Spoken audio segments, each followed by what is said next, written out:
Assalamualaikum warahmatullahi wabarakatuh.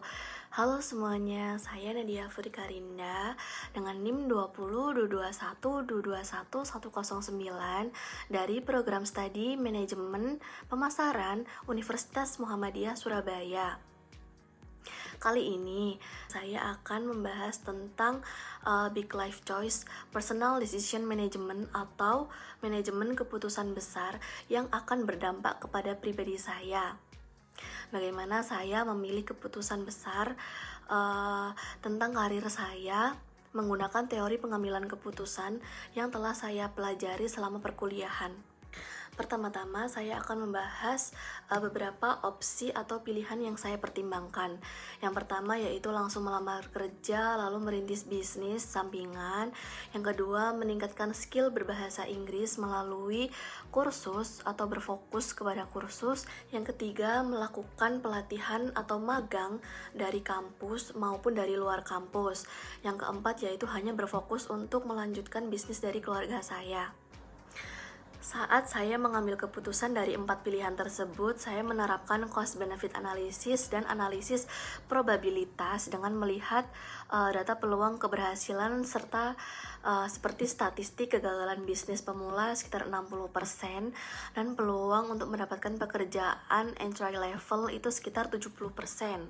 Selain saya menganalisis berdasarkan data, saya juga meminta masukan dari orang sekitar saya, keluarga saya, maupun teman-teman terdekat saya yang telah berpengalaman sebagai bentuk upaya saya untuk menghindari bias konfirmasi agar tidak hanya mencari informasi yang mendukung pilihan yang saya pilih saja.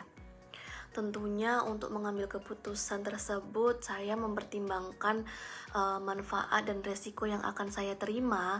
Misalnya dalam opsi pertama saya memilih langsung bekerja.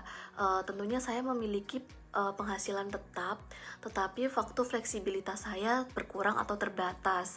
Yang kedua yaitu saya melakukan merintis bisnis kecil-kecilan. Merintis bisnis atau membuka bisnis baru membutuhkan modal yang cukup besar dan juga memiliki resiko yang cukup besar antara bisnisnya gagal atau mungkin berhasil. Lalu opsi ketiga yaitu berfokus kepada mempelajari bahasa Inggris melalui kursus. Lalu ada opsi di mana saya hanya berfokus untuk membantu usaha dari keluarga saya. Di sini saya pada akhirnya memilih untuk mengkombinasikan beberapa opsi menjadi satu sebagai keputusan saya. Yang pertama yaitu saya memilih untuk bekerja sembari merintis bisnis sampingan atau kecil-kecilan saya. Tetapi saya juga akan melakukan peningkatan skill berbahasa Inggris saya secara otodidak atau mandiri.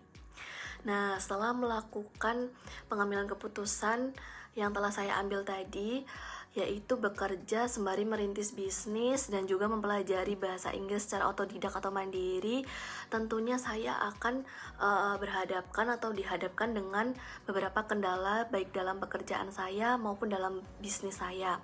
Saya memilih kombinasi bekerja sembari memulai bisnis sampingan karena di sini saya mempertimbangkan untuk meminimalisasikan risiko finansial saya menurun dan tetap memberikan ruang untuk passion saya tetap berjalan dalam bisnis.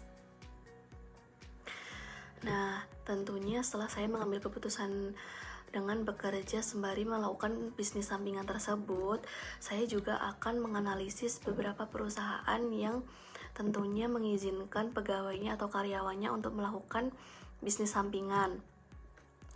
Sebelum saya menganalisis beberapa perusahaan tersebut, saya juga harusnya menyiapkan strategi bisnis atau strategi negosiasi dengan manajemen tempat saya bekerja.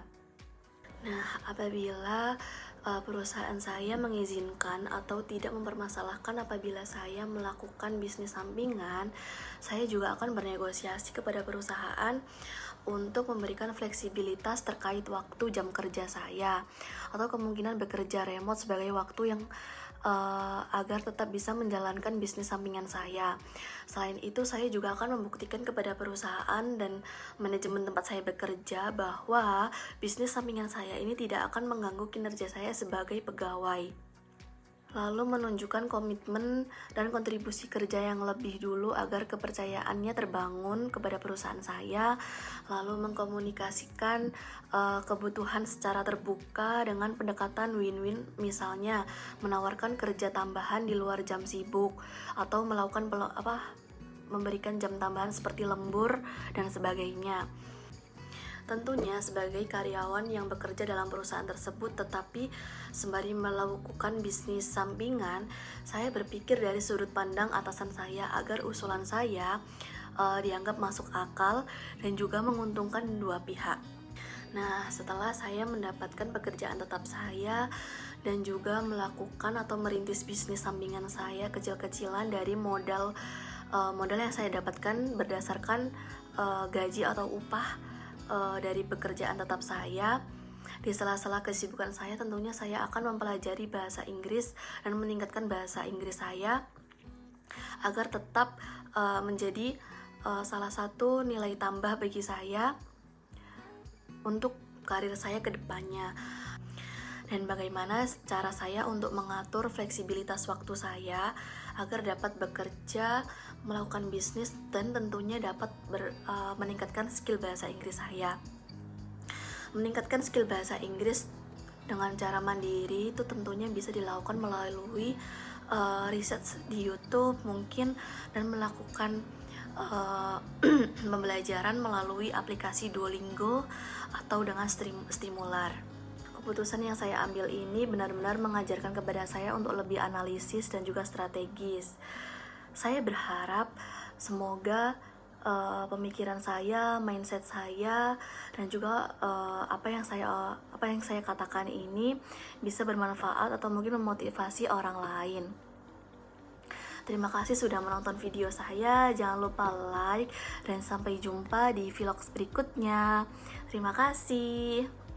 Assalamualaikum warahmatullahi wabarakatuh.